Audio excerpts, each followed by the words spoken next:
नमस्कार, मैं हूं धर्मेंद्र। आप देख रहे हैं ऑनलाइन न्यूज इंडिया। रामदेव ने सारी हदें पार कर दी है। रामदेव ने जो कहा है, अगर वो किसी और ने कहा होता और किसी समुदाय विशेष दूसरे समुदाय विशेष के लिए कहा होता तो अभी तक उस व्यक्ति के ऊपर रासुका लग जाती, अभी तक वो व्यक्ति जेल की सलाखों के पीछे होता। लेकिन रामदेव ने कहा है और एक समुदाय विशेष के लिए कहा है, इसलिए इस खबर पर कोई चर्चा नहीं है, इस खबर पर कहीं पर कोई बात नहीं हो रही है। रामदेव ने सुबह सुबह अपने वो कार्यक्रम में, जिसमें वो योग का काम कार्यक्रम करते हैं, उस कार्यक्रम में थे और उस कार्यक्रम में इलाहाबाद का नाम बदली करने को लेकर के वो बोल रहे थे। और इस पे बोलते बोलते रामदेव ने जो बातें कही है, घोर आपत्तिजनक शब्दों का इस्तेमाल किया है रामदेव ने। और एक समुदाय विशेष, खास करके खुले शब्दों में अगर कहें तो मुसलमानों के लिए ऐसे शब्दों का इस्तेमाल किया है, मुसलमानों के खुदा के बारे में ऐसे शब्दों का इस्तेमाल किया है कि वाकई अगर किसी और शख्स ने कहा होता तो अभी तक तो कोहराम मच जाता। रामदेव ने क्या कुछ कहा है वो आपको वीडियो भी दिखाएंगे और रामदेव ने क्या कहा है वो आपको पहले बताएंगे भी। हम इन शब्दों को बिल्कुल नहीं दोहराना चाहते, लेकिन खबर है इसलिए केवल बता रहे हैं आपको। बाकी निजी तौर पर हम इन शब्दों के साथ में कोई इत्तेफाक नहीं रखते हैं और इन शब्दों को हम नहीं बोलना चाहते, लेकिन खबर का हिस्सा है इसलिए बोल रहे हैं। रामदेव ने इलाहाबाद का नाम बदली किया गया, उसके ऊपर वो बोल रहे थे और उसके ऊपर बोलते बोलते उन्होंने क्या कहा, उन्होंने कहा कि पहले अल्लाहाबाद था, अल्लाह यानी मुसलमानों का खुदा। वो कह रहे हैं कि पहले ये इलाहाबाद का नाम जो है वो अल्लाहाबाद था, अल्लाहाबाद से इलाहाबाद हुआ, इलाहाबाद से फिर इलाहाबाद हुआ। ये उन्होंने कहा है कि पहले अल्लाहाबाद, अल्लाहाबाद से इलाहाबाद, इलाहाबाद से इलाहाबाद, और फिर जो है उन्होंने फिर जो उसके बाद में कहा है वो उससे भी ज्यादा आपत्तिजनक है। रामदेव ने फिर एक सुर में कहा कि अल्लाह इल्ला पिल्ला नुल्ला टुल्ला, इसका क्या लेना देना है।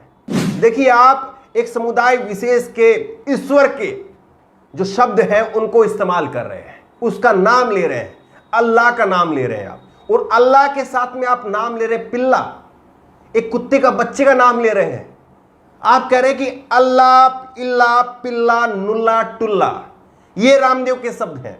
क्या आप बताइए कि किसी समुदाय विशेष के ईश्वर का नाम के साथ में आप कुत्ते के बच्चे का नाम इस्तेमाल कर सकते हैं? वाकई ये घोर आपत्तिजनक है। एक बार आप रामदेव को सुनिए, रामदेव ने किस तरह से सारी सीमाएं लांघ दी है और इसके पीछे वजह क्या है वो वजह आपको समझाएंगे, लेकिन पहले आप ये रामदेव की वीडियो सुनिए। वहां से अल्लाहाबाद को फिर अलाहाबाद, अलाहाबाद को इलाहाबाद। अब वहां अल्लाह इल्ला पल्ला नुल्ला टुल्ला, इसका क्या लेना देना। लेकिन फिर भी हम लोग ऐसे हो रखे हैं, अपनी मूल चीजों को भूल गए। अब खैर ये होता है, वहां से अल्लाहाबाद को फिर अलाहाबाद, अलाहाबाद को इलाहाबाद। अब अल्लाह इल्ला पल्ला नुल्ला टुल्ला, इसका क्या लेना देना। लेकिन फिर भी हम लोग ऐसे हो रखे हैं, अपनी मूल चीजों को भूल गए। अब खैर रामदेव ने इस वीडियो में कहा कि हम ऐसे ही हो रखे हैं, हम अपनी मूल चीजों को भूल गए हैं। यानी वो एक समुदाय विशेष के लोगों को भड़काने की बात कह रहे हैं। वो कह रहे हैं कि देखिए, एक शहर का नाम किस तरह से बदली किया गया, लेकिन हम अपनी मूल चीजों को भूल गए और हम ऐसे ही हो रखे हैं। अब आप इसके पीछे की वजह क्या है, इस वजह को आप समझिए। दरअसल आप इस बात को समझिए, बेसिक चीज है, इसको आप समझिए। शायद बहुत सारे लोगों को ये चीज मालूम भी होगी, लेकिन इसको सही से परिभाषित करने के लिए, क्योंकि रामदेव जो कर रहे हैं, रामदेव ने पहली बार ऐसा हुआ है ऐसा नहीं है, रामदेव ने पहली बार ऐसे शब्दों का इस्तेमाल किया ये भी ऐसा नहीं है, लेकिन रामदेव ऐसा बार बार कर रहे हैं। इसके पीछे की क्रोनोलॉजी क्या है इसको आप समझिए। दरअसल देखिए, राजनीति करना और व्यापार करना, उसकी एक पॉलिसी होती है, उसकी एक नीति होती है। राजनीति में क्या होता है, राजनीति में यह होता है कि आप अपनी पार्टी की नीतियों का बखान करते हैं और दूसरी पार्टी की नीतियों का बुराई करते हैं। मसलन कोई बीजेपी पार्टी है, बीजेपी पार्टी अपनी पार्टी के नीतियों का बखान करेगी और कांग्रेस का बुराई करेगी। इस तरह से होती है राजनीति। लेकिन और व्यापार, उसके साथ साथ व्यापार में यह होता है कि आप अपने प्रोडक्ट का, उसके क्वालिटी बताएंगे, उसके गुण बताएंगे, उसमें क्या क्या खास बातें हैं वो बताएंगे, और दूसरी कंपनी का जो प्रोडक्ट है उसके प्रोडक्ट के लिए आप बताएंगे कि उसका इतना पैसा ज्यादा है, उसमें ये क्वालिटी कम है। आप इस तरह से अपनी व्यापार की नीति को बढ़ाते हैं। व्यापार और राजनीति इस तरह से होती है, लेकिन ये दोनों चीजें टूट गई है। ये दोनों चीजें टूट गई है। ना राजनीति अब इस तरह से हो रही है, ना व्यापार इस तरह से हो रहा है। और ये बीजेपी और रामदेव, इन दोनों के ऊपर यह आरोप लगता है कि इन दोनों ने राजनीति करना और व्यापार करने की एक नई नीति बनाई है। वो नीति क्या है? वो नीति यह है कि आप एक समुदाय विशेष के लोगों के ऊपर टारगेट करिए।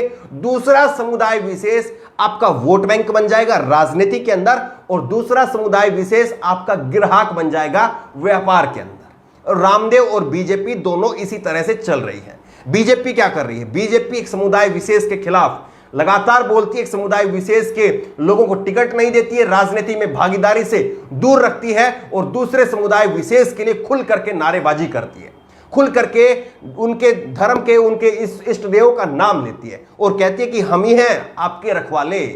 खुले शब्दों में अगर कहें तो कहती है कि हम हैं राम भक्तों की सरकार। इस तरह से वो एक समुदाय विशेष को टारगेट करके अपना वोट बैंक मजबूत करती है, दूसरे समुदाय विशेष को दरकिनार करके।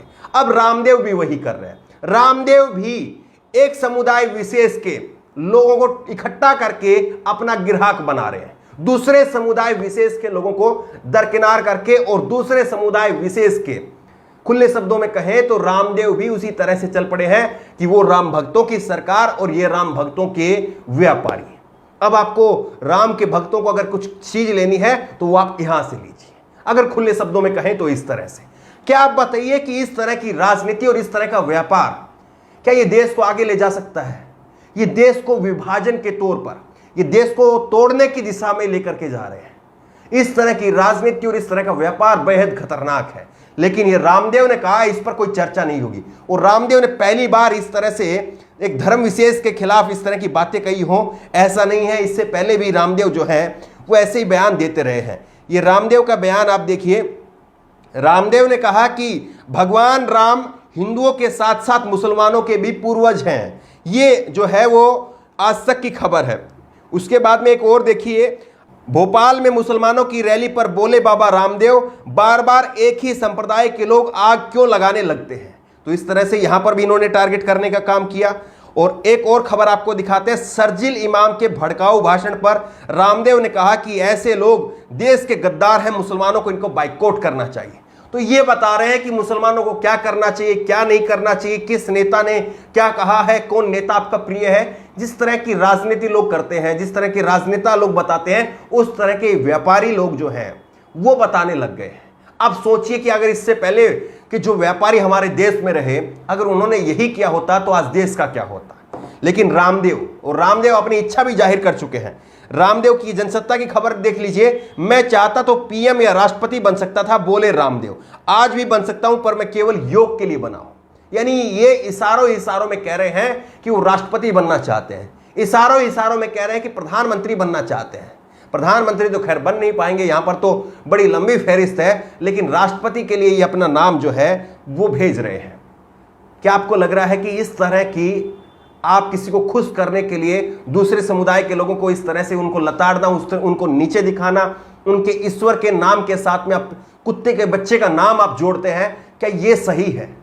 रामदेव जी, आप व्यापार करिए, करोड़ों रुपए की संपत्ति, अरबों रुपए की संपत्ति के आप मालिक हैं, और भी बन जाएंगे। लेकिन इस तरह से किसी के समुदाय विशेष के लोगों की भावनाओं को ठेस मत पहुंचाइए, क्योंकि इस तरह से आप किसी समुदाय विशेष के लोगों की भावनाओं को ठेस पहुंचाते हैं तो निश्चित तौर पर आप पैसा जरूर बना लेंगे, आप ग्राहक जरूर बना लेंगे, लेकिन आप देश को नुकसान पहुंचा रहे हैं। ये हमारी राय है। और रामदेव को जो है वो बचना चाहिए। निश्चित तौर पर रामदेव को ऐसी चीजों से बचना चाहिए। जब आप इतना ऊपर उठ जाएं तो आपको हल्का हो जाने की जरूरत है। आपको इन छोटी चीजों को छोड़ देना चाहिए। इन छोटी चीजों से आप बड़ा नहीं बन सकते हैं। आप वाकई अगर बड़ा बनना चाहते हैं, आप वाकई अगर राष्ट्रपति बनना चाहते हैं, तो फिर इन चीजों को छोड़ दीजिए। बहरहाल रामदेव ने जो कुछ कहा है, इसको लेकर के आपकी राय क्या है? क्या आपको लग रहा है कि वाकई ये रामदेव ने सारी हदें पार कर दी है, इससे बचा जाना चाहिए था, ये बिल्कुल भी जायज नहीं है? या आपको लग रहा है कि ये सब कुछ ठीक है, मौजूदा दौर नया दौर है और इस दौर में ये तो होना ही था? आपकी राय क्या है? नीचे कमेंट बॉक्स में अपनी राय जरूर दें और इसी तरह की तमाम खबरों के लिए ऑनलाइन न्यूज़ डायरेक्ट सब्सक्राइब करें। साथ में जो बेल आइकन है घंटी उसको जरूर दबाएं ताकि जैसे कोई वीडियो अपलोड करें उसकी नोटिफिकेशन आपको तुरंत मिल सके। धन्यवाद। इस खबर को अभी लाइक करें, शेयर करें, अभी चैनल को सब्सक्राइब करें और घंटी जरूर दबाएं।